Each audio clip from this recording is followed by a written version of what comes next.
Il y a une question que beaucoup de chrétiens portent en silence, une question qui les accompagne dans la prière du matin, dans les moments de décision difficiles, dans les nuits où le sommeil ne vient pas et où les pensées tournent en boucle sans trouver de repos. Une question qui habite le cœur de ceux qui croient sincèrement, qui fréquentent fidèlement leur église, qui lisent leur Bible, qui prient chaque jour, mais qui se sentent parfois seuls face à l'immensité de la vie, face aux décisions qui s'imposent, face aux carrefours qui semblent ne pas vouloir révéler leur direction. Et cette question, la voici dans toute sa profondeur et toute sa sincérité. Pourquoi est-ce que je n'entends pas la voix de Dieu? Pourquoi, malgré mes prières, malgré ma lecture de la Bible, malgré mes efforts sincères et mes nuits passées à chercher une réponse, il me semble que le ciel est silencieux, que les réponses ne viennent pas, que Dieu est loin, peut-être même absent.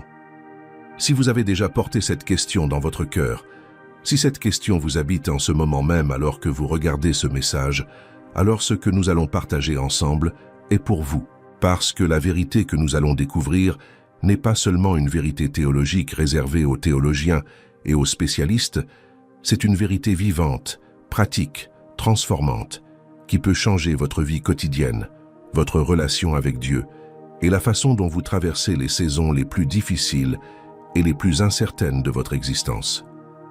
Nous vivons dans un monde qui n'a jamais été aussi bruyant, et ce n'est pas une exagération. Les notifications qui s'enchaînent sur nos téléphones dès le réveil, les nouvelles alarmantes qui défilent en boucle sur tous nos écrans, les obligations professionnelles qui débordent de nos journées dans nos soirées et nos week-ends, les tensions familiales qui s'accumulent, les inquiétudes financières qui ne s'éteignent jamais vraiment, les comparaisons sociales permanentes alimentées par les réseaux sociaux, les attentes des autres qui pèsent sur nos épaules, les responsabilités qui grandissent pendant que les heures de repos diminuent, tout cela crée un environnement où le silence est devenu presque impossible à trouver, presque suspect quand on y accède. Dans notre culture, être occupé est une vertu, être connecté est une obligation, être disponible est une attente. Et dans ce contexte, le silence est devenu une denrée rare, presque un luxe que peu de gens peuvent se permettre. Et pourtant, il ne s'agit pas seulement du bruit qui vient de l'extérieur. Si nous étions honnêtes avec nous-mêmes, vraiment honnêtes, avec la profondeur d'honnêteté que seul Dieu peut produire dans un cœur ouvert, nous reconnaîtrions qu'il y a un bruit encore plus profond, encore plus envahissant, encore plus difficile à faire taire, qui vient de l'intérieur. C'est le bruit de nos propres pensées. La voix de la peur qui dit que ça ne va pas marcher, que vous n'êtes pas capable, que la situation est sans issue. La voix de l'anxiété qui imagine les pires scénarios avec une précision et une créativité déconcertantes. La voix du doute qui remet en question chaque décision, chaque engagement, chaque direction. La voix de la culpabilité qui remonte le passé encore et encore, qui rejoue des erreurs anciennes, comme si les rejouer pouvait les effacer. La voix de la honte qui vous dit que vous n'êtes pas digne d'être entendu, d'être aimé, d'être utilisé par Dieu. La voix de la comparaison qui dit que vous n'êtes pas assez, que vous n'avez pas assez, que vous ne faites pas assez. Pensez à ce que nous avons vu dans la vie d'Élie, mais maintenant, regardons-le depuis un angle différent, plus personnel, plus intime. Quand l'ange a touché Élie pour la deuxième fois, il lui a dit quelque chose de profond. « Lève-toi et mange, car le chemin est trop long pour toi. » Cette phrase mérite qu'on s'y arrête. Dieu connaissait la longueur du chemin qui attendait son serviteur.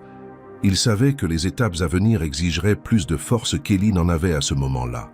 Et au lieu de lui présenter d'emblée le plan complet, au lieu de lui dévoiler toute la route avec ses exigences et ses défis, Dieu a fait quelque chose de remarquablement simple et terriblement humain. Il a pris soin du corps d'abord. Il a nourri l'homme avant de mobiliser le prophète. Et c'est dans cette séquence que je vois une vérité que beaucoup de chrétiens oublient dans leur quête de l'écoute de Dieu. Notre état physique, émotionnel et psychologique influence profondément notre capacité à entendre spirituellement. Nous ne sommes pas des esprits désincarnés. Nous sommes des êtres intégraux, corps, âme et esprit. Et quand le corps est épuisé, quand les émotions sont à vif, quand le système nerveux est saturé par le stress chronique, notre capacité à percevoir la voix douce de Dieu est réellement diminuée. Ce n'est pas un manque de foi, c'est la réalité de notre nature créée. Et Dieu, dans sa sagesse et sa miséricorde, le sait parfaitement. C'est pourquoi il commence parfois par prendre soin de nous dans nos dimensions les plus basiques, en nous accordant du repos, en nous donnant la nourriture dont nous avons besoin, en nous permettant de nous arrêter, avant de nous parler de ce qu'il a pour nous. Prendre soin de soi n'est pas un acte égoïste pour un chrétien. C'est parfois un acte d'obéissance. C'est reconnaître que nous sommes des créatures finies, que nous avons des limites, que nous avons besoin de repos et de ressourcement pour être capables de recevoir ce que Dieu veut nous donner. Le sabbat n'était pas une suggestion dans l'Ancien Testament, c'était un commandement. Et la logique du sabbat n'est pas seulement économique ou sociale, elle est spirituelle. Le repos régulier est une condition pour la réceptivité spirituelle. Et dans notre monde hyper connecté qui valorise la productivité permanente et qui voit le repos comme une perte de temps, le courage de s'arrêter peut être l'une des formes les plus radicales et les plus nécessaires de foi. Et c'est dans ce contexte, un contexte de bruit intérieur permanent, incessant, épuisant, que beaucoup de chrétiens sincères cherchent à entendre la voix de Dieu. Mais voici ce que peu de gens comprennent vraiment, ce que peu de messages osent dire clairement, ce qui est pourtant au cœur de toute la question que nous explorons. Ce n'est pas principalement le monde extérieur qui empêche d'entendre Dieu. Ce n'est pas le fait que vous soyez trop occupé, même si l'occupation peut être un facteur. Ce n'est pas le fait que votre église soit trop grande ou trop petite, trop animée ou trop formelle. C'est ce qui se passe à l'intérieur de nous. C'est la tempête qui fait rage dans notre propre esprit. C'est l'accumulation de peurs, de blessures, de regrets, de projections angoissantes, d'attentes déçues et de doutes non résolus qui occupent tout l'espace intérieur, laissant si peu de place, si peu de silence véritable, que la voix douce et subtile du Seigneur ne peut pas se faire entendre. Et c'est précisément de cela que nous allons parler aujourd'hui, avec toute la profondeur et la praticalité que ce sujet mérite. Comment retrouver ce chemin vers l'écoute? Comment traverser le bruit intérieur pour atteindre cette dimension de communion où la voix de Dieu devient perceptible, reconnaissable, familière, transformante? Mais avant de continuer, je veux vous inviter à rester jusqu'à la fin de ce message, parce que chaque partie de ce que nous allons partager s'enchaîne et construit quelque chose de plus grand que la somme de ces parties. Si vous êtes déjà abonné à cette chaîne, merci du fond du cœur. Votre présence ici, votre fidélité à ces messages est une grâce. Et si ce n'est pas encore le cas, je vous encourage à vous abonner maintenant et à activer la cloche pour ne manquer aucun des messages que nous partageons ici. Parce que nous sommes ici pour grandir ensemble dans la foi, pour nous encourager mutuellement, pour nous rappeler les uns les autres que la parole de Dieu est vivante, réelle et applicable à chaque dimension de notre existence quotidienne. Commençons par un moment qui a été gravé dans les pages de la Bible comme l'un des témoignages les plus puissants, les plus émouvants et les plus instructifs sur la façon dont Dieu se révèle à ceux qui lui appartiennent. Nous sommes dans le livre de 1er Roi, au chapitre 19. Et le personnage qui nous guide dans ce récit extraordinaire est l'un des plus grands prophètes de l'Ancien Testament, qu'un homme dont le nom résonne encore avec une autorité particulière dans l'histoire de la foi. Il s'appelle Élie. Si vous connaissez l'histoire d'Élie, vous savez que c'était un homme qui avait vécu des choses extraordinaires dans sa marche avec Dieu. Un prophète qui avait témoigné de miracles spectaculaires. Un homme qui avait tenu tête au roi Achab, le souverain le plus puissant et le plus impie de son époque, sans baisser la tête ni reculer. Un homme qui avait défié les 450 prophètes de Baal sur le mont Carmel devant toute la nation d'Israël, avec cette confiance absolue en son Dieu qui ne peut venir que d'une intimité profonde et réelle. Un homme qui avait vu le feu de Dieu descendre du ciel d'une manière si spectaculaire, si indiscutable, si écrasante, que toute la nation d'Israël avait été ébranlée jusqu'à ses fondements. Élie était un homme que nous aurions tous considéré, si nous avions été là, comme un géant de la foi, un homme sur qui Dieu reposait d'une façon manifeste et puissante. Et pourtant, au chapitre 19 de 1er Roi, nous trouvons cet homme assis dans le désert, épuisé d'une façon qui va bien au-delà de la fatigue physique. Nous le trouvons effondré sous un genévrier, comme quelqu'un qui a rendu les armes, qui n'a plus la force ni le désir de continuer. Il venait d'apprendre que la reine Jézabel, furieuse de la déconfiture de ses prophètes sur le mont Carmel, avait juré de le tuer avant le lendemain à la même heure. Et face à cette menace, pensez à cela, face à la menace d'une femme, aussi puissante et cruelle soit-elle. ce même homme qui avait tenu tête à des centaines de prophètes adversaires sans broncher, ce même homme qui avait vu les miracles de Dieu de ses propres yeux, qui avait entendu la voix de Dieu de ses propres oreilles, qui avait été l'instrument de puissance divine incroyable, cet homme avait fui. Il avait couru pour sauver sa vie. Il avait marché toute une journée dans le désert, seul, brisé, désespéré, et assis sous cet arbre, dans la chaleur brûlante du désert, il avait dit à Dieu avec une honnêteté désarmante, avec la franchise de celui qui n'a plus rien à perdre ni à cacher. C'en est assez, Seigneur. Prends mon âme. Je ne vaux pas mieux que mes pères. C'était l'épuisement total dans toute sa profondeur, dans toute sa vérité. C'était ce que nous appellerions aujourd'hui un effondrement, une dépression profonde, un burn-out spirituel. Et ce qui est bouleversant dans ce récit, ce qui le rend si universel et si profondément humain, c'est que nous comprenons tout cela. Nous avons tous connu à des degrés divers ces moments où la foi semble s'être tarie, où la force s'est épuisée, où le désir de continuer s'est évanoui comme une vapeur dans le vent du désert. Nous avons tous connu ces moments où nous disons à Dieu, peut-être avec d'autres mots mais avec le même cœur, c'en est assez, je n'en peux plus. Et que fait Dieu dans ce moment-là? C'est ici que le texte devient l'un des plus beaux, l'un des plus touchants de toute l'Écriture. Dieu ne gronde pas Élie. Il ne lui reproche pas sa faiblesse, son découragement, sa fuite. Il ne lui envoie pas un message sévère, lui rappelant qu'il est un prophète de Dieu et qu'il devrait se tenir debout. Il ne lui envoie pas non plus à ce stade une vision grandiose ou un miracle spectaculaire pour lui prouver sa puissance. Non, il lui envoie un ange qui le touche doucement, avec tendresse et lui dit « Lève-toi et mange, car le chemin est trop long pour toi. » L'ange lui touche le corps. Il prend soin de son corps d'abord. Il y a là de la nourriture préparée et de l'eau fraîche. 2 fois l'ange le touche. 2 fois Dieu prend soin de cet homme brisé dans sa chair, avant même de prendre soin de son esprit ou de son âme.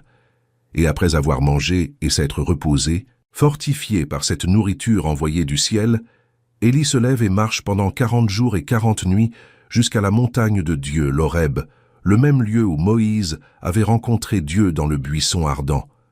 Et là, dans une caverne, épuisé mais présent, Dieu lui parle. Mais remarquez comment Dieu se révèle dans ce moment. C'est au cœur de ce passage que se trouve la clé de tout notre message d'aujourd'hui. D'abord, un vent fort et violent qui fendit les montagnes et brisa les rochers en éclats, un vent si puissant qu'il déforme la réalité physique elle-même. Mais le texte dit avec une clarté absolue, « L'Éternel n'était pas dans le vent. » Ensuite, après le vent, un tremblement de terre puissant qui secoue la montagne jusqu'en ses fondations. Mais l'Éternel n'était pas dans le tremblement de terre. Puis un feu, le même élément que Dieu avait utilisé sur le mont Carmel pour manifester sa puissance. Mais l'Éternel n'était pas dans le feu.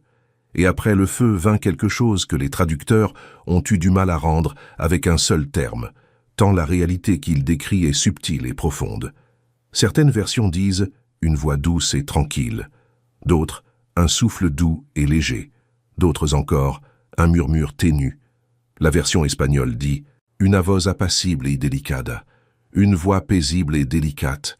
C'est dans ce murmure à peine audible, dans ce souffle presque imperceptible, que la voix du Seigneur était présente.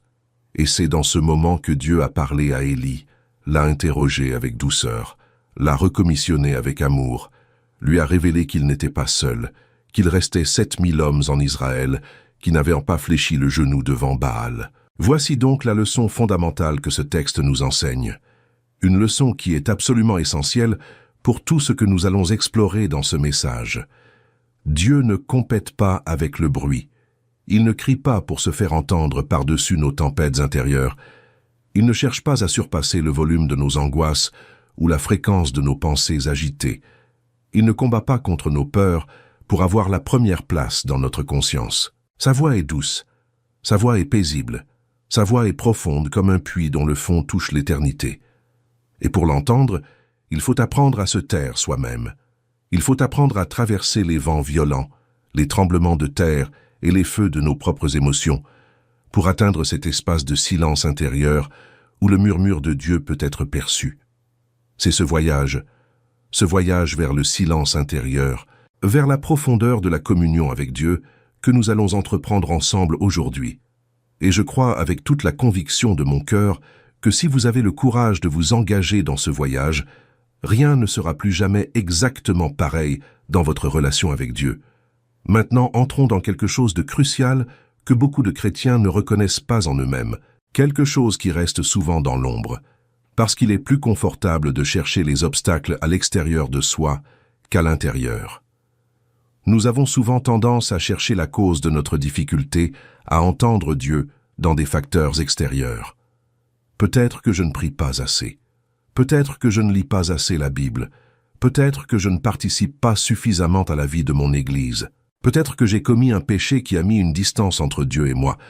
Peut-être que Dieu ne parle pas à des gens comme moi, qui ont fait les erreurs que j'ai faites, qui ont eu les doutes que j'ai eus. Et bien que certains de ces facteurs puissent avoir leur importance dans certaines situations spécifiques, il y a un obstacle encore plus profond, encore plus généralisé, encore plus envahissant que beaucoup d'entre nous ignorons ou minimisons. C'est notre propre mental. C'est notre propre façon de penser, notre propre architecture intérieure qui peut devenir le plus grand mur entre nous et la voix de Dieu. Pensez à ce qui se passe dans votre esprit au quotidien. Combien de pensées traversent votre conscience chaque jour? Les recherches en neurosciences et en psychologie cognitive estiment que nous avons entre 50 000 et 70 000 pensées par jour. 70 000 pensées. Et pour la grande majorité d'entre nous, et c'est une réalité documentée, pas une exagération, une proportion inquiétante de ces pensées sont répétitives, négatives ou orientées vers des préoccupations concernant le passé ou le futur. On rejoue des conversations qui ont mal tourné, en imaginant ce qu'on aurait dû dire, ce qu'on aurait dû faire différemment. On anticipe des catastrophes qui n'arriveront peut-être jamais, mais qu'on visualise avec une précision troublante. On rumine sur des erreurs commises il y a des mois ou des années, comme si notre esprit était condamné à revisiter encore et encore les mêmes scènes douloureuses. On s'inquiète de ce que les autres pensent de nous, de la façon dont nous sommes perçus, de notre réputation et de notre image. On essaie de contrôler mentalement des situations sur lesquelles nous n'avons objectivement aucun pouvoir, en élaborant des scénarios et des stratégies qui n'existent que dans notre imagination. Et tout cela crée un bruit intérieur constant, une cacophonie mentale qui occupe toute la bande passante de notre conscience, qui absorbe notre attention, notre énergie, notre vitalité spirituelle. Et c'est dans ce contexte mental surchargé, saturé, épuisé, que beaucoup de chrétiens sincères essaient d'entendre Dieu. Ils ouvrent leur Bible avec une sincérité réelle, mais leurs yeux lisent les mots tandis que leur esprit est encore en train de rejouer la dispute d'hier soir ou d'anticiper la réunion difficile de demain. Ils s'agenouillent pour prier avec un désir authentique de rencontrer Dieu.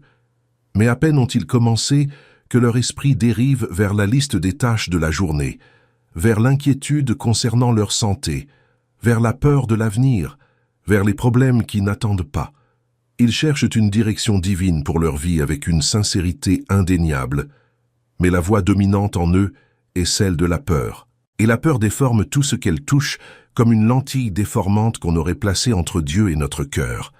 Elle déforme notre perception de la réalité. Elle déforme notre interprétation des circonstances. Elle peut même déformer notre lecture de la parole de Dieu, en sélectionnant inconsciemment les passages qui confirment nos craintes plutôt que ceux qui proclament les promesses et la fidélité de Dieu. Voici ce que je vous invite à graver dans votre cœur comme une clé de compréhension pour tout ce message, pour toute votre marche spirituelle. La préoccupation occupe l'espace de la confiance. Ce ne sont pas deux choses qui coexistent paisiblement en vous, se partageant le territoire intérieur avec bonne entente. Non, elles sont en compétition pour le même espace, pour la même attention, pour la même énergie. Quand la préoccupation grandit, la confiance diminue. Quand l'anxiété occupe le terrain, la foi recule.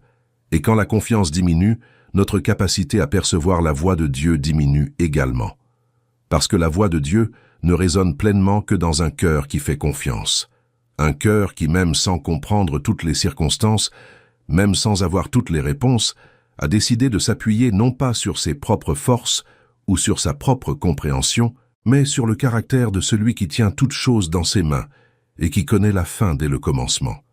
Et c'est précisément parce que je comprends à quel point ce chemin peut sembler difficile à parcourir seul, à quel point les habitudes de pensée anxieuses peuvent être profondément enracinées et difficiles à transformer, que je veux vous dire quelque chose maintenant, quelque chose de concret et de pratique. Si vous cherchez à vivre cette profondeur dans votre relation avec Dieu non seulement pendant ce message, mais jour après jour, dans le concret de votre vie ordinaire, j'ai préparé quelque chose pour vous dans le premier commentaire épinglé de cette vidéo. C'est un guide dévotionnel de 30 jours qui vous accompagne pas à pas dans ce chemin d'approfondissement de la foi, de cultivation du silence intérieur et de l'écoute de Dieu dans le quotidien.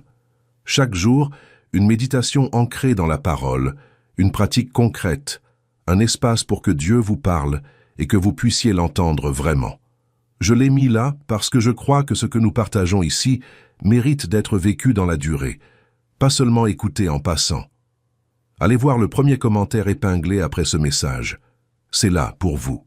Continuons maintenant avec une histoire que Jésus lui-même a mise au centre de son enseignement sur la présence de Dieu. Une histoire qui nous parle directement de ce défi que nous explorons et qui résonne avec une force particulière dans notre monde contemporain. Nous sommes dans l'évangile de Luc au chapitre 10 à partir du verset 38.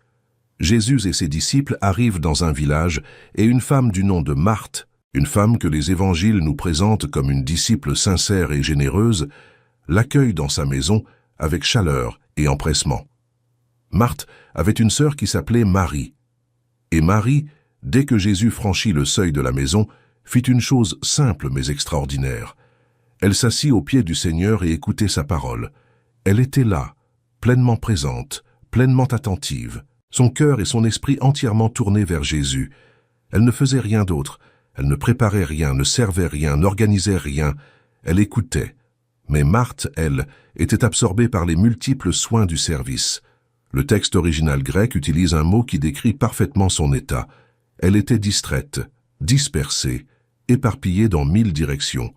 Elle s'affairait dans la cuisine, dans la salle, dans les préparatifs. Elle s'occupait, s'agitait, se démenait. Et tout cela, remarquez-le bien, n'était pas mauvais en soi. Et c'est ce qui rend cette histoire si complexe et si proche de nous. Elle voulait bien faire. Elle aimait Jésus sincèrement. Elle voulait lui offrir le meilleur accueil possible, le meilleur repas, le meilleur service.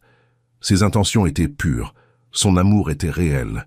Mais au fil du temps, quelque chose s'est déréglé dans son cœur. Elle a commencé à observer sa sœur Marie assise là tranquillement aux pieds de Jésus, pendant qu'elle-même courait dans tous les sens, et quelque chose en elle s'est noué, de la frustration, un sentiment d'injustice, l'impression de porter seule un fardeau que l'autre refusait de partager. Et cette frustration, au lieu de rester silencieuse, a pris la forme d'une interpellation directe à Jésus. « Seigneur, cela ne te fait-il rien que ma sœur me laisse seule pour servir? Dis-lui donc de m'aider. » Imaginez la scène. Jésus est là, parlant à Marie avec cette sérénité et cette profondeur qui caractérisaient sa présence. Et Marthe arrive avec sa frustration, avec son épuisement, avec son sentiment d'injustice, et interpelle Jésus lui-même. C'est audacieux. C'est humain. C'est nous si souvent. Et Jésus lui répond avec une douceur qui ne cache pas une vérité profonde et nécessaire. « Marthe, Marthe, tu te soucies et tu t'agites pour beaucoup de choses. Une seule est nécessaire. Marie a choisi la bonne part qui ne lui sera point ôtée. » Cette réponse est l'une des plus tendres et des plus profondes de tout l'Évangile. Remarquez qu'il répète le nom de Marthe 2 fois. Marthe, Marthe. Dans la Bible, lorsque Dieu répète un nom, c'est toujours un signe de proximité, d'amour, d'attention particulière. C'est comme ça qu'il a appelé Abraham, Abraham, Moïse, Moïse, Samuel, Samuel, Saül, Saül. Ce n'est pas de la condescendance, c'est de l'amour qui voit vraiment. C'est la façon dont on appelle quelqu'un que l'on aime profondément et que l'on voit se perdre dans quelque chose qui lui fait du mal. Et quelle est la vérité que Jésus révèle avec douceur dans ce moment? Tu te soucies et tu t'agites pour beaucoup de choses. Le mot grec utilisé ici pour agitation est mérimnao. C'est le même mot que l'on retrouve dans Matthieu 6, quand Jésus dit de ne pas s'inquiéter pour demain. C'est une anxiété qui se divise, qui se disperse, qui tire dans toutes les directions en même temps, qui éparpille l'attention et l'énergie jusqu'à l'épuisement. Marthe était présente dans la maison de Jésus, physiquement dans la même pièce que le Fils de Dieu, mais elle n'était pas présente à Jésus. Son corps était là, mais son esprit était ailleurs, dans la cuisine, dans les préparatifs, dans sa liste de tâches, dans sa frustration, dans sa fatigue. Et pendant ce temps, Jésus était assis à quelques mètres d'elle. C'est l'une des images les plus poignantes et les plus universelles de la Bible. Combien d'entre nous sont comme Marthe? Nous aimons Jésus sincèrement. Nous voulons lui plaire. Nous faisons des choses bonnes, utiles, nécessaires pour notre famille, notre Église, notre communauté. Mais notre cœur est divisé.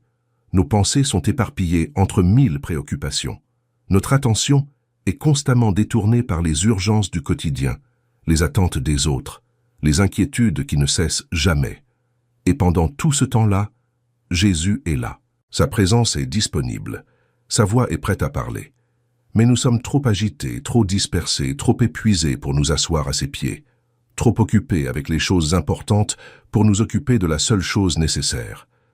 Et voici quelque chose que je veux que vous compreniez avec toute la profondeur dont vous êtes capable. Ce n'est pas un problème de spiritualité insuffisante ou de piété déficiente. Ce n'est pas que vous ne soyez pas assez bon chrétien. Marthe aimait Jésus, elle était dans sa présence, elle était l'une de ses disciples les plus proches, et pourtant, l'anxiété et l'agitation peuvent habiter le cœur de ceux qui aiment sincèrement Dieu et les empêcher de percevoir ce que Dieu veut leur dire.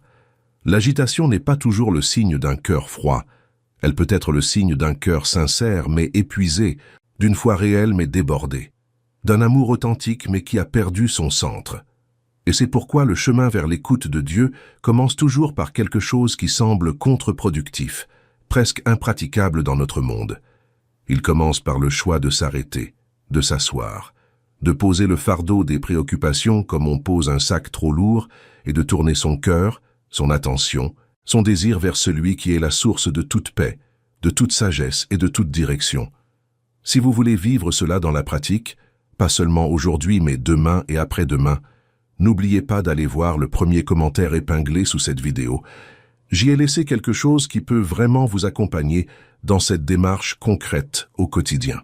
Il y a une dimension de notre relation avec Dieu que nous comprenons souvent mal, et cette incompréhension est à la source de beaucoup de frustration, de découragement et même de blessures spirituelles dans la vie des croyants.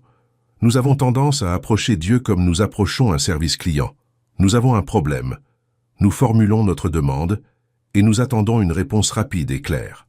Nous venons à lui dans les moments d'urgence, dans les carrefours de la vie, dans les crises qui nous dépassent, et nous lui demandons avec sincérité, parfois avec désespoir, « Seigneur, que dois-je faire? Seigneur, parle-moi.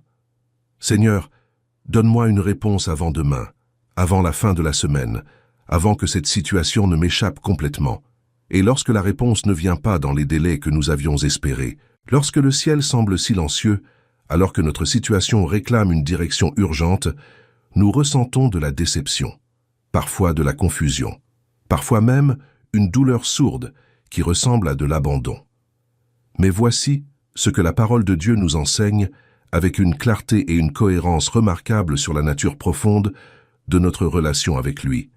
Dieu désire d'abord la communion. Avant les réponses, avant les directions, avant les stratégies et les plans, il désire une relation intime, authentique, constante, qui ne soit pas définie par les urgences de la vie, mais par le désir mutuel de se connaître. Une relation où vous le connaissez vraiment, non pas comme une puissance abstraite à qui vous recourez dans les moments difficiles, comme on active une alarme en cas d'incendie, mais comme un père qui vous connaît par votre nom depuis avant votre naissance, qui connaît chacun de vos jours comme si c'était le seul, qui vous a aimé avant même que vous sachiez qu'il existait. Et voici la vérité transformante que je veux vous communiquer avec toute la force de ce que j'ai compris dans ma propre marche avec Dieu. La voix de Dieu devient plus claire à mesure que la relation avec Dieu devient plus profonde. Ce n'est pas une formule magique qui fonctionne mécaniquement si vous faites les bons rituels dans le bon ordre. C'est la logique même de toute relation intime, transposée dans la dimension spirituelle. Pensez à quelqu'un que vous connaissez profondément, un ami de longue date avec qui vous avez traversé des années de vie, un conjoint avec qui vous avez construit quelque chose, un parent proche avec qui vous avez une histoire riche et dense. Dans cette relation, vous avez développé avec le temps une façon particulière de vous connaître. Vous pouvez souvent percevoir ce que cette personne ressent sans qu'elle ait besoin de le formuler explicitement. Vous reconnaissez ses silences et ce qu'ils portent. Vous comprenez ses hésitations et ce qu'elles révèlent. Parce que la profondeur de la relation a développé en vous une sensibilité particulière, une connaissance de l'autre qui va au-delà des mots.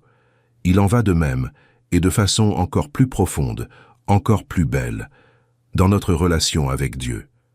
Plus vous passez de temps avec lui, dans la prière qui n'est pas seulement une liste de demandes, mais une conversation, dans la méditation de sa parole qui n'est pas seulement une lecture, mais une écoute, dans l'adoration qui n'est pas seulement une activité religieuse, mais un abandon du cœur, dans les moments de silence où vous posez tout et vous tournez simplement votre attention vers lui, plus vous développez cette sensibilité à sa présence et à sa voix. Plus vous devenez capable de reconnaître le mouvement de son esprit en vous, les impressions qu'il pose dans votre cœur avec une douceur qui n'exige pas, les confirmations qu'il sème à travers des circonstances qui semblent ordinaires, mais qui portent sa signature. Dieu ne compète pas avec le bruit, je l'ai dit, mais il fait quelque chose de bien plus extraordinaire, de bien plus gracieux que de se battre pour votre attention. Il invite. Il dit dans Jérémie 33, verset 3, avec une promesse qui engage toute sa fidélité, « Invoque-moi et je te répondrai.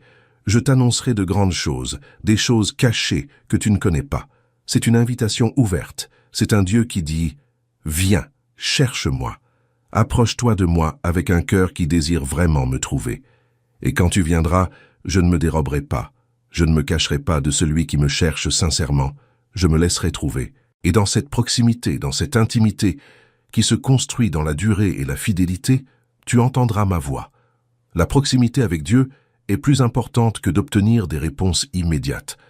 Parce que dans la proximité avec Dieu, les réponses viennent naturellement, au moment juste, dans la forme qui convient à notre situation réelle. Mais surtout, dans la proximité avec Dieu, nous sommes transformés de l'intérieur. Notre façon de voir les choses change progressivement. Nos priorités commencent à s'aligner avec les siennes. Notre cœur apprend à battre à un rythme différent, moins affolé, moins dispersé, plus profond et plus stable.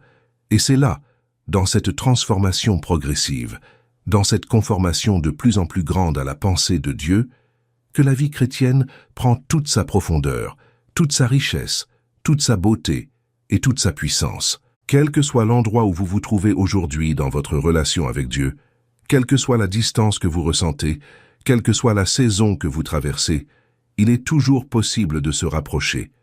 Il n'est jamais trop tard. Il n'y a pas de distance trop grande. Il n'y a pas de blessure trop profonde, pas de doute trop envahissant, pas de péché trop lourd pour empêcher quelqu'un de se rapprocher de Dieu quand il le choisit vraiment. Parce que Dieu lui-même vient à notre rencontre. Il voit le Fils prodigue de loin, et il court vers lui bien avant que celui-ci n'arrive à la maison.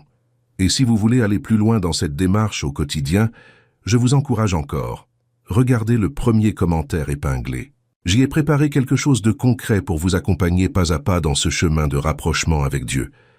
Maintenant, parlons de la forme la plus sûre, la plus constante, la plus vérifiable et la plus accessible par laquelle Dieu nous parle. Et cette forme, c'est sa parole, la Bible, l'Écriture sainte. Je sais que cette réponse peut sembler évidente pour certains d'entre vous, peut-être même décevante dans sa simplicité apparente. Vous attendiez peut-être quelque chose de plus mystérieux, de plus élaboré, de plus sophistiqué.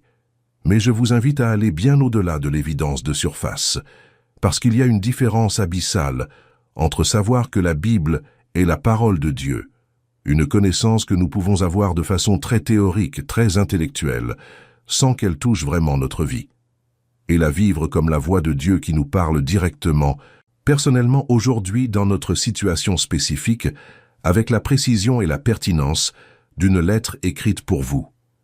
L'Épître aux Hébreux, au chapitre 4, verset 12, dit quelque chose qui devrait transformer notre rapport à la parole si nous le prenons vraiment au sérieux. La parole de Dieu est vivante et efficace, plus tranchante qu'une épée à 2 tranchants, pénétrante jusqu'à partager âme et esprit, jointures et moelle. Elle juge les sentiments et les pensées du cœur. Ce texte nous dit quelque chose de révolutionnaire sur la nature de la parole de Dieu. Elle n'est pas un document historique figé dans le passé, une collection de récits anciens qui ont leur valeur, mais qui sont fondamentalement étrangers à notre réalité contemporaine. Non, elle est vivante, elle est active, elle est capable de pénétrer les couches les plus profondes, les plus protégées, les plus secrètes de notre être et d'y faire quelque chose que rien d'autre ne peut faire. Elle juge les sentiments et les pensées du cœur. Elle voit ce que nous n'osons pas regarder. Elle nomme ce que nous avons appris à éviter. Et elle le fait, non pas pour condamner, mais pour libérer, pour guérir, pour transformer. Quand vous ouvrez la Bible avec un cœur ouvert et humble, pas pour remplir une obligation religieuse, pas pour cocher une case de votre pratique spirituelle, mais avec un désir sincère de rencontrer Dieu dans ces pages, vous n'êtes pas en train de lire un livre ordinaire parmi d'autres. Vous vous exposez à la voix de Dieu lui-même. Parce que la Bible révèle le caractère de Dieu avec une précision et une profondeur qu'aucune autre source ne peut égaler. Elle révèle sa volonté pour l'humanité et pour chaque être humain. Elle révèle ses promesses, des promesses qui ne sont pas des vœux pieux mais des engagements divins garantis par la fidélité de celui qui ne peut pas mentir.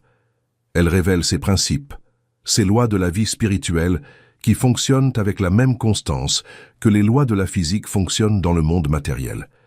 Et à travers tout cela, elle vous dit qui vous êtes aux yeux de Dieu, ce que Dieu a fait pour vous en Jésus-Christ, et ce que Dieu attend de vous, et avec vous dans votre marche avec lui.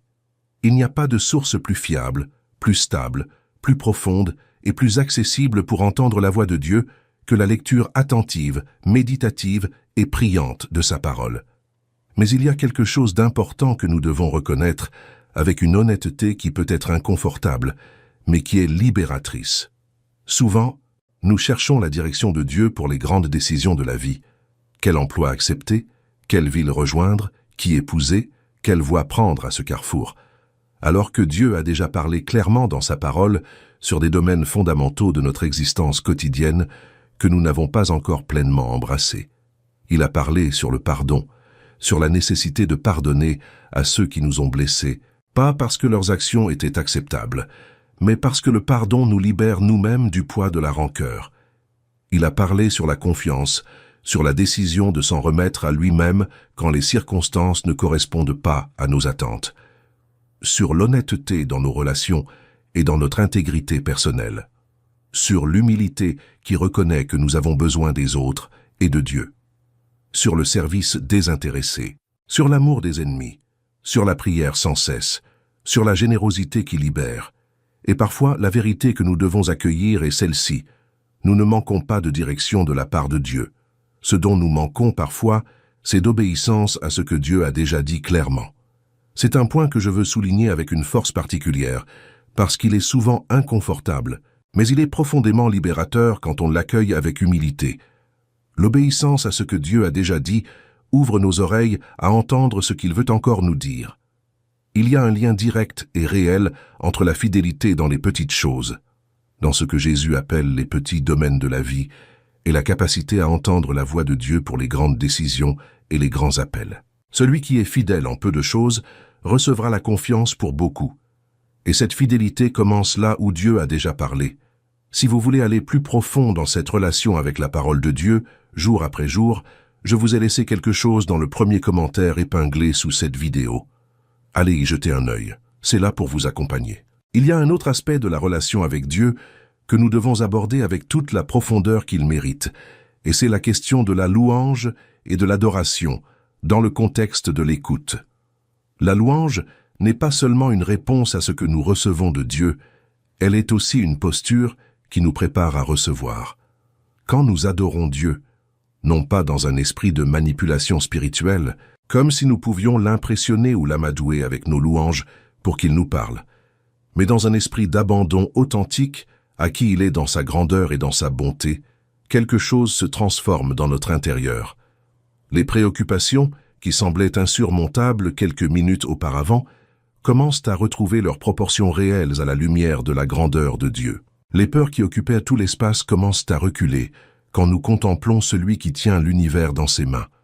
L'anxiété qui brouillait toutes nos perceptions commence à se dissiper quand nous fixons nos yeux non plus sur les circonstances, mais sur celui qui gouverne souverainement toutes les circonstances. Le psaume 22, verset 3, dit dans certaines traductions que Dieu habite au milieu des louanges de son peuple. Il y a quelque chose dans la louange authentique qui attire la présence de Dieu d'une façon particulière, qui crée un espace où sa voix peut être perçue plus clairement. Ce n'est pas de la magie, c'est la logique de la relation. Quand nous nous tournons vers Dieu avec notre attention, notre affection et notre admiration, pas pour ce qu'il peut faire mais pour ce qu'il est, nous sommes dans la posture idéale pour entendre ce qu'il veut nous dire. La louange est un alignement du cœur. Elle réoriente ce qui était tourné vers les problèmes vers celui qui est au-dessus de tous les problèmes. Et dans cet alignement, la voix de Dieu trouve un terrain réceptif. Pensez au roi Josaphat dans 2 Chroniques 20. Face à une armée immense qui venait pour le détruire, lui et tout le peuple de Juda, il aurait pu se concentrer sur la stratégie militaire, sur les ressources disponibles, sur l'impossible de la situation. Au lieu de cela, il a convoqué tout le peuple pour jeûner et prier, puis il a envoyé les chantres en avant de l'armée pour louer Dieu. Et c'est dans ce contexte de louange que Dieu a tendu des embuscades à leurs ennemis, et ils ont été défaits. La victoire a précédé le combat. La louange a ouvert le chemin. Non pas comme une technique militaire, mais comme un acte de foi qui déclarait la souveraineté de Dieu avant même que les événements ne la manifestent. Maintenant, il y a une question pratique que beaucoup de chrétiens se posent avec une sincérité et une urgence réelle. Comment distinguer la voix de Dieu de ma propre voix intérieure? Comment savoir si ce que je ressens, ce que je perçois dans mon cœur, vient véritablement de Dieu ou vient de mes propres désirs, de mes propres peurs, de mes propres biais et projections? C'est une question d'une importance capitale et elle mérite une réponse sérieuse, nuancée, bibliquement ancrée. Parce que l'enjeu est réel. Des décisions de vie importantes ont été prises au nom de Dieu qui venait en réalité de l'ego humain, de la peur déguisée en courage spirituel ou du désir personnel habillé en appel divin. Et comprendre les critères du discernement n'est pas un luxe théologique, c'est une nécessité pratique pour tout chrétien qui veut marcher avec intégrité et clarté dans la volonté de Dieu. La parole de Dieu et la sagesse accumulée des croyants à travers les siècles nous donnent plusieurs critères solides pour discerner la voix de Dieu, et je veux vous les partager avec toute la clarté et la praticité possible. Le premier critère est le plus fondamental et le plus absolu de tous. La voix de Dieu ne contredira jamais l'Écriture sainte.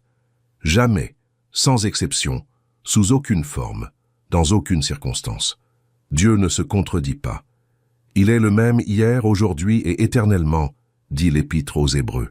Si vous ressentez une impression qui va à l'encontre de ce que la Bible enseigne clairement sur un sujet donné, cette impression ne vient pas de Dieu, quel que soit le sentiment de certitude qui l'accompagne, quelle que soit la force émotionnelle avec laquelle elle se présente à vous. C'est un test que vous pouvez appliquer immédiatement à toute impression spirituelle.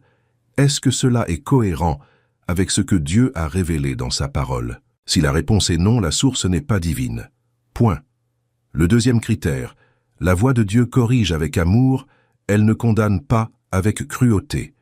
Quand Dieu vous parle d'une zone de votre vie qui nécessite une correction, une transformation, un changement de direction, il le fait avec une douceur qui produit en vous une conviction profonde et productive, mais pas une condamnation écrasante et paralysante. Il y a une différence fondamentale entre la conviction du Saint-Esprit et la condamnation qui vient d'ailleurs. La conviction du Saint-Esprit dit avec clarté et amour « Voici ce qui ne va pas dans cette direction, et voici le chemin vers la guérison et la transformation. » Elle oriente toujours vers l'espérance, vers la grâce, vers la possibilité d'un nouveau commencement. La condamnation, elle, dit « Tu es sans valeur, tu es définitivement raté, tes erreurs te définissent, il n'y a pas d'espoir pour quelqu'un comme toi. » La voix de Dieu ne produit jamais de désespoir. Elle peut produire de la repentance, une repentance qui libère, qui transforme, qui restaure, mais jamais du désespoir sans issue. Le troisième critère, la voix de Dieu produit de l'espérance profonde et oriente vers la dépendance de lui. Quand Dieu parle, même pour annoncer quelque chose de difficile, même pour appeler à quelque chose qui demande un sacrifice réel, il y a en vous une dimension d'espérance qui ne s'explique pas par les circonstances. Un sentiment que quelque chose de bon va émerger, que Dieu est souverainement en contrôle, que la destination finale est bonne même si le chemin présent est difficile et exigeant. Et la voix de Dieu oriente toujours vers lui, vers une dépendance plus grande à son égard. Pas vers vous-même, pas vers votre intelligence ou vos capacités, pas vers une autosuffisance spirituelle.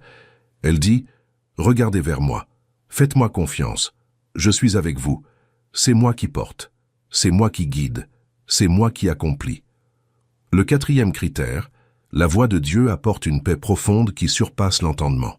Pas nécessairement une paix qui élimine toute tension ou toute incertitude, parce que suivre Dieu dans la foi peut être difficile et demander une vraie bravoure. Mais il y a une paix de fond, une stabilité intérieure, une certitude ancrée non pas dans les circonstances mais dans le caractère de Dieu, qui habite au cœur de celui qui marche dans la volonté de son Seigneur. Paul, dans Philippiens 4, dit que la paix de Dieu dépasse toute intelligence et garde nos cœurs et nos pensées. Cette paix est une gardienne, elle est un signal, et son absence peut être un signal tout aussi important que sa présence. Le cinquième critère, la voix de Dieu est confirmée par plusieurs sources distinctes. Elle ne vient généralement pas comme un éclair isolé et solitaire, impossible à vérifier. Elle est confirmée par la parole, par la prière persévérante, par la sagesse de frères et sœurs matures dans la foi, par les circonstances qui s'alignent, par la paix intérieure persistante qui résiste à l'épreuve du temps. Dieu prend soin de confirmer ce qu'il dit à ceux qui cherchent sincèrement à l'entendre et qui ont la patience d'attendre la confirmation. Apprenez à attendre. La précipitation est rarement une caractéristique de la direction divine. Dieu n'est jamais en retard, mais il n'est pas non plus toujours à l'heure que nous avions fixée.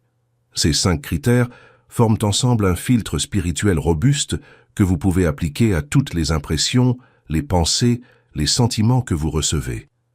Ils ne garantissent pas l'infaillibilité humaine. Nous sommes tous susceptibles de nous tromper, même avec les meilleures intentions et la meilleure méthodologie. Mais ils réduisent considérablement le risque de confondre nos propres voix avec la voix de Dieu. Et avec le temps, à mesure que votre relation avec Dieu s'approfondit et que votre connaissance de sa parole grandit, votre capacité à discerner sa voix s'affine, se développe et devient de plus en plus naturelle et fluide. Maintenant, abordons quelque chose qui est peut-être l'une des expériences les plus douloureuses et les plus déroutantes dans la vie d'un croyant sincère, les saisons de silence de Dieu. Ces périodes qui peuvent durer des semaines, des mois, parfois plus, où l'on prie avec assiduité et où le ciel semble fermé comme une porte verrouillée, où l'on cherche une réponse avec un cœur sincère et elle ne vient pas, où l'on ouvre sa Bible et les mots semblent secs, sans vie, sans résonance, où l'on s'agenouille et l'on se relève avec le sentiment que ses prières n'ont pas dépassé le plafond de la chambre, où l'on se sent seul, peut-être même oublié ou ignoré par celui en qui on met toute sa confiance. Ces saisons existent dans la vie de presque tous les chrétiens sincères et profonds. Les mystiques chrétiens les ont appelées la nuit obscure de l'âme. Et elles peuvent être déstabilisantes, décourageantes, parfois même destructrices de la foi, si elles ne sont pas comprises dans leur véritable dimension spirituelle. Alors je veux vous dire quelque chose avec toute la conviction et la compassion de mon cœur. Le silence de Dieu n'est pas un abandon. Ce n'est pas un rejet. Ce n'est pas de l'indifférence divine face à votre souffrance ou à votre recherche. Le silence de Dieu est souvent, bien plus souvent que nous ne le réalisons dans le moment, un temps de préparation, un temps de formation invisible mais réelle du caractère, un temps de maturation de la foi dans les profondeurs, là où les racines poussent, là où personne ne voit, là où aucune performance spirituelle n'est possible, là où seul ce qui est authentique survit. Pour illustrer cela avec toute la force que cette vérité mérite, je veux vous ramener à une histoire que vous connaissez peut-être, mais que je vous invite à revivre avec de nouveaux yeux. L'histoire de Joseph, le fils de Jacob, l'une des histoires les plus extraordinaires, les plus émouvantes et les plus riches en enseignements de tout l'Ancien Testament. Joseph était le fils préféré de son père Jacob, et Dieu lui avait donné dans sa jeunesse des rêves extraordinaires, des rêves prophétiques, qui annonçaient une destinée remarquable, une position d'autorité et de grandeur qui semblait absurde et prétentieuse à l'époque, incompréhensible à la lumière de sa situation présente. Et puis, comme c'est souvent le cas avec les grandes destinées, tout s'est effondré. Ses frères, consumés par la jalousie et la haine, l'ont d'abord jeté dans une citerne, puis vendu comme esclave à des marchands qui se rendaient en Égypte. En Égypte, Joseph a servi avec fidélité et intégrité dans la maison de Potiphar, l'un des officiers du Pharaon, et Dieu était avec lui, dit le texte, la présence de Dieu était réelle même dans l'esclavage. Mais alors que Joseph commençait à trouver une place, une reconnaissance, un espace de dignité dans cet environnement hostile, la femme de Potiphar, rejetée dans ses avances, l'a accusé injustement et il a été jeté en prison. En prison, il a exercé ses dons au service des autres détenus, interprétant les rêves de l'Échanson et du panetier du roi. Il avait aidé l'Échanson et lui avait demandé une chose simple. « Souviens-toi de moi quand tu seras rétabli. » Et l'Échanson, une fois libéré et restauré à sa fonction, l'a oublié. Le texte dit qu'il ne se souvint pas de Joseph. Il l'oublia. Et Joseph resta en prison 2 années de plus. Comptez les trahisons, les injustices, les espoirs soulevés puis brisés, les portes ouvertes puis claquées. Et pendant tout ce temps, pendant toutes ces années d'esclavage, de prison, d'attente et d'oubli, aucun miracle spectaculaire qui vient tout changer. Aucune vision céleste qui explique le plan divin avec une carte détaillée. Aucune voix audible du ciel qui dit « Joseph, ne t'inquiète pas, j'ai tout calculé. Dans exactement tant d'années, tout sera accompli. » Le silence, les années qui passent, les espoirs qui s'amenuisent, la question qui doit avoir traversé son cœur dans les longues nuits de la prison. Où est Dieu? Où sont les rêves? Où est la destinée promise? Et pourtant, à 4 reprises dans ces chapitres de la Genèse, le texte sacré répète comme une affirmation fondamentale qui résiste à toutes les circonstances apparentes. L'Éternel était avec Joseph. 4 fois. Comme si Dieu lui-même voulait que nous ne puissions pas oublier cette réalité, même quand tout dans l'histoire semblait la contredire. L'Éternel était avec Joseph, dans la citerne où ses frères l'avaient jeté, dans la caravane des marchands qui l'emmenaient loin de tout ce qu'il connaissait, dans la maison de l'esclavage, dans la prison. L'Éternel était là, présent, actif, travaillant dans le silence de façon invisible, mais absolument réelle, préparant non seulement une destinée, mais un homme qui serait capable de la porter sans en être détruit. Et quand le moment est venu, au temps de Dieu, pas au temps de Joseph, pas au temps de nos attentes et de nos impatiences, tout s'est accompli avec une rapidité et une ampleur qui ne pouvaient être qu'une œuvre divine. En un seul jour, en quelques heures à peine, Joseph est passé de la prison au palais, de l'oubli à l'autorité sur toute l'Égypte. Et de cette position qu'il n'avait pas cherchée, qu'il n'avait pas manipulée, qu'il n'avait pas forcée, il a sauvé non seulement l'Égypte de la famine dévastatrice qui allait suivre, mais aussi ses frères qui l'avaient trahi, sa famille, la lignée même à travers laquelle les promesses de Dieu à Abraham, Isaac et Jacob allaient se réaliser. Et Joseph, dans ce moment de révélation extraordinaire à ses frères terrifiés, a dit avec une maturité et une profondeur que seul un homme formé dans le silence et l'adversité peut atteindre. Vous aviez pensé me faire du mal, mais Dieu l'a tourné en bien, pour accomplir ce qui arrive aujourd'hui. Voilà ce que le silence de Dieu peut cacher, un dessein que nous ne pouvons pas voir ni comprendre dans l'immédiat. Une préparation que nous ne saisirions pas si elle nous était expliquée trop tôt. Une formation du caractère qui ne peut pas être accélérée parce qu'elle a besoin du temps, des résistances, des déceptions et de la fidélité maintenue malgré tout pour produire en nous cette maturité, cette profondeur, cette humilité et cette confiance inébranlable qui sont nécessaires pour ce que Dieu a préparé. Alors je vous le dis avec toute la douceur que ce message peut porter. Si vous traversez une saison de silence de Dieu en ce moment, ne la fuyez pas. Ne la remplissez pas à toute force avec du bruit, de l'activité, de l'agitation religieuse. Habitez-la. Cherchez Dieu dans ce silence. Faites confiance à sa présence même quand vous ne la sentez pas. Parce que l'Éternel est avec vous. Même là. Même maintenant. Quel que soit votre chemin, vous pouvez trouver dans le premier commentaire épinglé quelque chose que j'ai préparé pour vous accompagner dans les prochains 30 jours. Allez-y voir. Nous arrivons maintenant à un aspect de notre sujet qui exige une vigilance particulière et une honnêteté que nous ne pouvons pas nous permettre d'esquiver. Parce que si nous voulons vraiment entendre la voix de Dieu avec clarté et régularité, il faut d'abord apprendre à reconnaître les voix qui peuvent l'imiter, la remplacer ou la couvrir.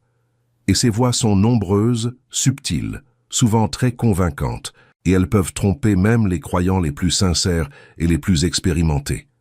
La première voix qui peut se confondre avec celle de Dieu est la voix de la peur. La peur est l'une des forces les plus puissantes qui habitent le cœur humain depuis la chute. Et elle est particulièrement insidieuse parce qu'elle ne se présente jamais à visage découvert comme ce qu'elle est. Elle se déguise en prudence, en discernement, en sagesse, en précaution raisonnable. Elle dit « Ce n'est pas le bon moment. Je n'ai pas encore assez de ressources. Je dois attendre d'avoir plus de clarté. Je dois m'assurer encore un peu plus. » Et si nous ne regardons pas avec honnêteté ce qui se passe en nous, nous pouvons très facilement appeler notre peur une direction de Dieu, habiller notre paralysie d'un vocabulaire spirituel et rester bloqué en croyant sincèrement obéir. La deuxième voie, c'est la voie de l'anxiété chronique. L'anxiété est une forme de pensée qui projette les pires scénarios sur l'écran de notre imagination avec une vivacité et une précision qui peuvent ressembler à de la clairvoyance spirituelle. Elle dit « Regarde ce qui pourrait arriver si tu fais cela. Pense aux conséquences. Imagine le pire. Et si ce que tu ressens comme une direction divine se révèle être une erreur ?» L'anxiété ne produit jamais la paix profonde qui accompagne la voix authentique de Dieu. Elle produit de l'agitation, du retrait, de l'indécision paralysante. Et si ce que vous identifiez comme une direction spirituelle est accompagné principalement d'angoisse et non de paix, il vaut la peine de s'arrêter et de discerner avec plus de soin. La troisième voie, ce sont les blessures du passé qui n'ont pas encore été guéries.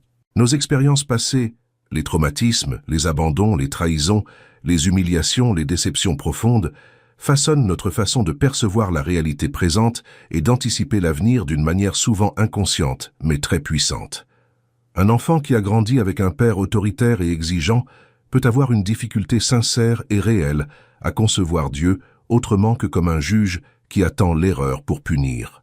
Une personne qui a été profondément trahie par quelqu'un en qui elle avait une confiance absolue peut projeter sur Dieu les schémas de la trahison humaine, attendant inconsciemment d'être déçue.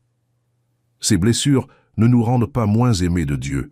Son amour ne dépend pas de notre état émotionnel ou psychologique, mais elles peuvent déformer de façon significative notre perception de son amour, de sa voix et de ses intentions à notre égard. Et le chemin vers la guérison de ces blessures est lui-même une dimension importante du chemin vers une meilleure écoute de Dieu. La quatrième voie, c'est l'opinion et la pression des autres. Nous sommes des êtres sociaux, profondément influencés par le regard, l'approbation et l'attente des personnes qui comptent pour nous. Et cette influence peut être si forte qu'elle imite parfois une direction divine. La pression de nos parents qui veulent un certain avenir pour nous.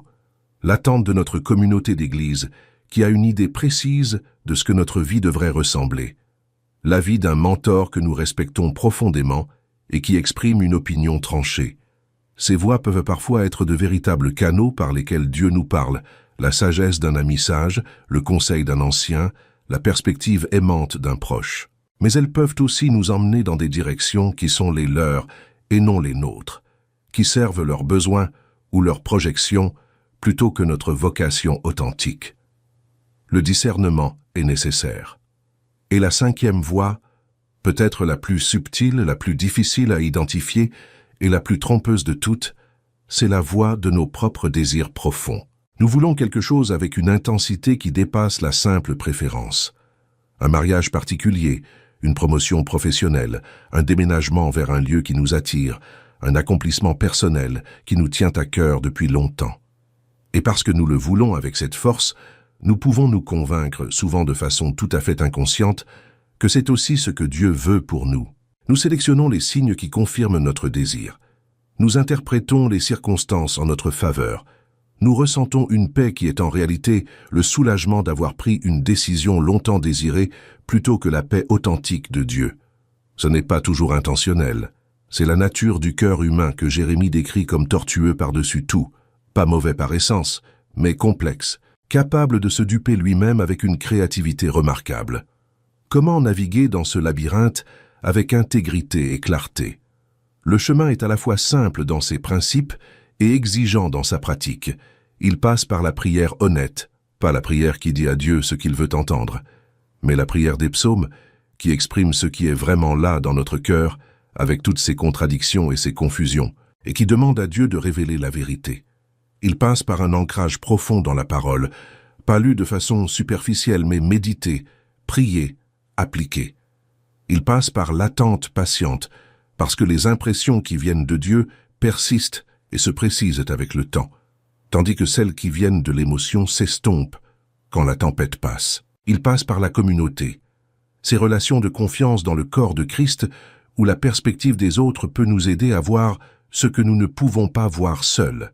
Et il passe par la paix, ce baromètre intérieur que Dieu nous a donné et que Paul nous invite à laisser arbitrer nos décisions en Colossiens 3, verset 15.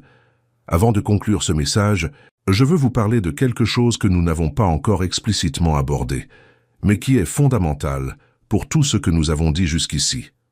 Le rôle du Saint-Esprit dans l'écoute de la voix de Dieu. Parce que la promesse que Jésus a faite avant sa mort et sa résurrection n'était pas seulement une promesse de présence générale ou de protection divine. C'était la promesse d'un consolateur, d'un guide, d'un esprit de vérité qui habiterait en nous et nous conduirait dans toute la vérité. Jean 16, verset 13. Quand le consolateur sera venu, l'esprit de vérité, il vous guidera dans toute la vérité. Car il ne parlera pas de lui-même, mais il dira tout ce qu'il aura entendu, et il vous annoncera les choses à venir. Le Saint-Esprit est la présence active et personnelle de Dieu en vous. Il n'est pas une force impersonnelle, une énergie spirituelle diffuse, ou un principe abstrait. Il est une personne divine qui habite en chaque croyant authentique, qui prie pour nous avec des gémissements inexprimables quand nous ne savons pas nous-mêmes comment prier, qui nous convainc de pécher mais jamais pour condamner, toujours pour restaurer, qui nous guide pas à pas dans le chemin de la vérité et de la volonté de Dieu. Et quand nous apprenons à écouter le Saint-Esprit, quand nous devenons sensibles à ces mouvements subtils en nous, à ces impressions douces, à ces nudges qui orientent notre attention, à ces mises en garde qui freinent nos impulsions, nous développons une capacité d'écoute qui va bien au-delà de nos propres facultés intellectuelles ou émotionnelles. L'Épître aux Romains, au chapitre 8, verset 16, dit « L'Esprit lui-même rend témoignage à notre esprit que nous sommes enfants de Dieu. Il y a une communication directe, une résonance profonde entre l'Esprit de Dieu et l'esprit humain régénéré. Et cultiver la sensibilité à cette résonance, apprendre à la reconnaître et à lui faire confiance, est l'une des dimensions les plus précieuses et les plus transformantes de la vie spirituelle. Cela s'apprend dans la durée. Cela se développe dans la pratique régulière de la présence de Dieu. Cela se précise à mesure que notre connaissance de la parole s'approfondit, parce que l'Esprit ne nous dira jamais rien qui contredise la parole. Et plus nous connaissons la parole, plus nous pouvons distinguer ce qui vient de l'Esprit de ce qui vient de nous-mêmes ou d'ailleurs. Priez pour la sensibilité au Saint-Esprit. Demandez à Dieu d'ouvrir vos yeux spirituels et vos oreilles spirituelles pour percevoir ce que son Esprit veut vous communiquer. Et apprenez à faire confiance à ces impressions intérieures, non pas aveuglément, non pas sans les soumettre au filtre de la parole et du discernement communautaire, mais avec la foi que Dieu qui vous a donné son Esprit désire réellement vous guider, pas vous confondre. Laissez-moi vous parler d'une dernière dimension que nous devons embrasser si nous voulons vraiment entendre la voix de Dieu avec la profondeur et la constance que nous désirons. C'est la dimension de l'obéissance rapide et joyeuse aux petites choses. Il existe dans la vie spirituelle un principe que j'appelle le principe de la fidélité progressive. Dieu nous parle davantage quand nous obéissons à ce qu'il nous a déjà dit.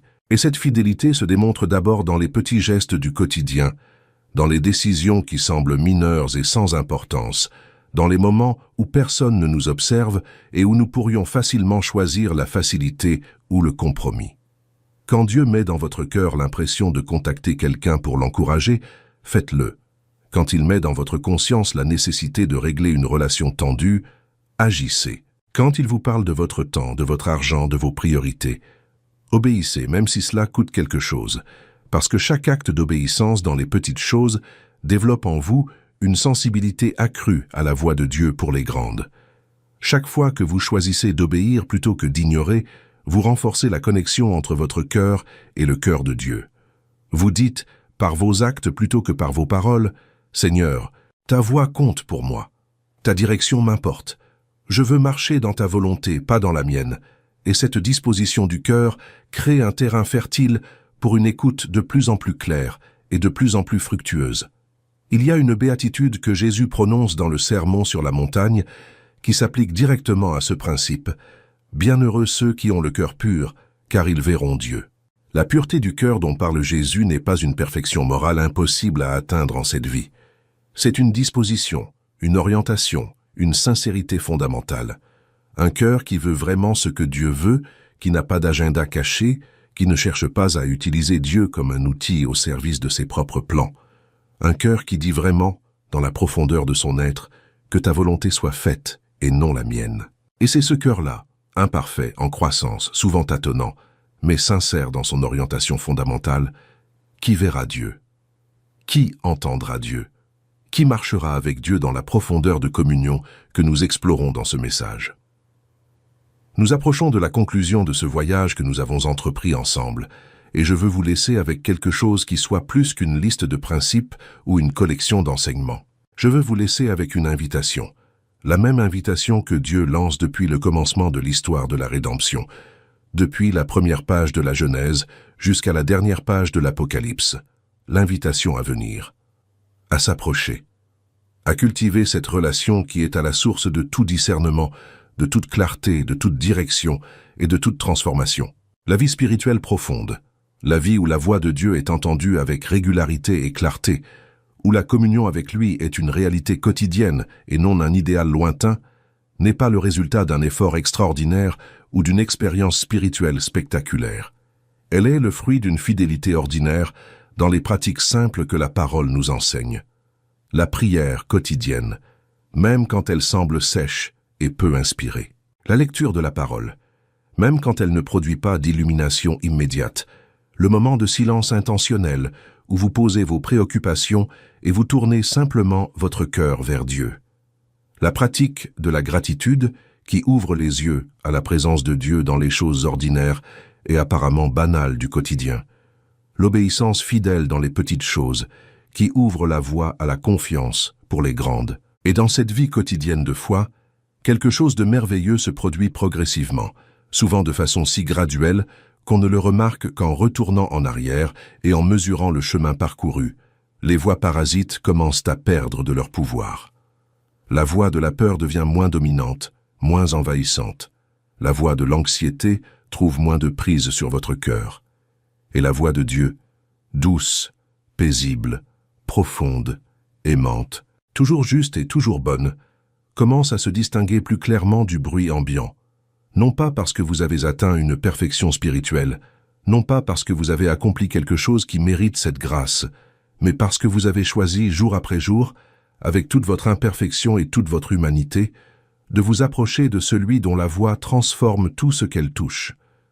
Jésus a dit dans l'évangile de Jean, chapitre 10, verset 27, avec une simplicité et une autorité qui me touchent profondément chaque fois que je le lis. Mes brebis entendent ma voix. Je les connais et elles me suivent. Mes brebis entendent ma voix.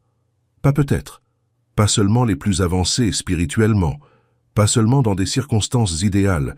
Ces brebis, et si vous êtes en Christ, si vous avez mis votre confiance en lui, vous êtes l'une de ces brebis, entendent sa voix.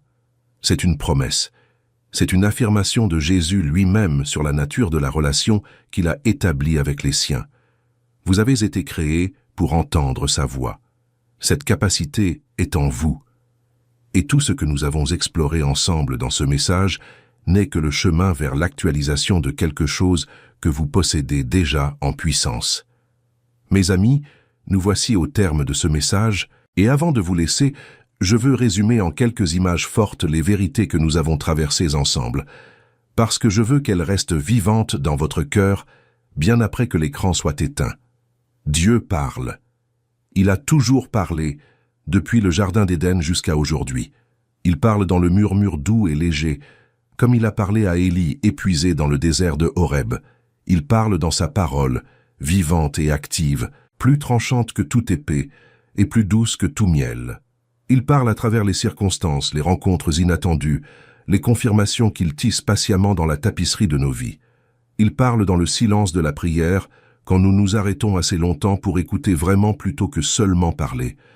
Et il parle dans la profondeur d'une relation cultivée avec patience, fidélité et désir sincère de le connaître. Le principal obstacle à entendre sa voix n'est presque jamais le silence de Dieu. C'est presque toujours le bruit intérieur, nos peurs, nos angoisses, nos préoccupations chroniques, nos désirs non rendus à Dieu, nos blessures non guéries, notre agitation constante, qui recouvre sa voix douce et profonde comme une couche de neige, recouvre un sol qui reste vivant dessous. Et le chemin vers l'écoute commence toujours par ce choix que Marie a fait dans la maison de Marthe. Un choix simple en apparence, révolutionnaire dans ses implications, s'asseoir aux pieds de Jésus, poser les fardeaux, tourner son cœur vers lui et écouter. Pas écouter en cherchant une réponse spécifique à une question urgente. Écouter pour lui, pour le connaître, pour demeurer en lui. Et de cette écoute, tout le reste découlera dans sa richesse et sa profondeur. Si ce message vous a parlé, s'il a touché quelque chose en vous, je vous invite à interagir avec lui maintenant. Laissez un commentaire ci-dessous. Dites-moi ce qui vous a le plus touché, ce qui a résonné le plus fort dans votre cœur aujourd'hui. Partagez votre propre expérience de l'écoute de Dieu, les moments de clarté lumineuse et les saisons de silence difficiles. Vos témoignages sont une source d'encouragement inestimable, non seulement pour moi, mais pour des milliers de personnes qui regardent ces messages et qui ont besoin de savoir qu'elles ne sont pas seules dans leur marche de foi. Partagez cette vidéo avec quelqu'un qui en a besoin en ce moment. Peut-être quelqu'un qui traverse une saison de silence et qui commence à douter de la présence de Dieu. Peut-être quelqu'un qui cherche une direction et ne sait pas comment entendre Dieu. Votre partage peut être le geste de grâce qui change la trajectoire de la journée de quelqu'un. Et si vous n'êtes pas encore abonné à cette chaîne, c'est le moment de le faire. Abonnez-vous et activez la cloche pour ne manquer aucun de ces messages, parce que nous avons encore beaucoup à explorer ensemble sur la foi, sur la prière, sur la parole de Dieu, et sur la façon de vivre une vie profondément ancrée en lui, au milieu d'un monde qui change si vite et qui a si grand besoin de la vérité qui libère. Que le Seigneur vous bénisse et vous garde. Que sa face brille sur vous et qu'il vous fasse grâce. Que sa paix qui surpasse tout entendement garde votre cœur et votre esprit en Jésus-Christ. Et que dans le silence de votre prochaine prière, dans la lecture de votre prochaine page de Bible, dans la quiétude d'un moment ordinaire de votre journée la plus ordinaire, vous entendiez, peut-être comme un murmure, peut-être comme une certitude profonde qui s'installe sans bruit, peut-être comme une lumière douce qui éclaire un verset ou une circonstance, la voix de celui qui vous connaît par votre nom depuis avant la fondation du monde, qui vous aime d'un amour que rien ne peut séparer et qui a toujours quelque chose à vous dire. À très bientôt.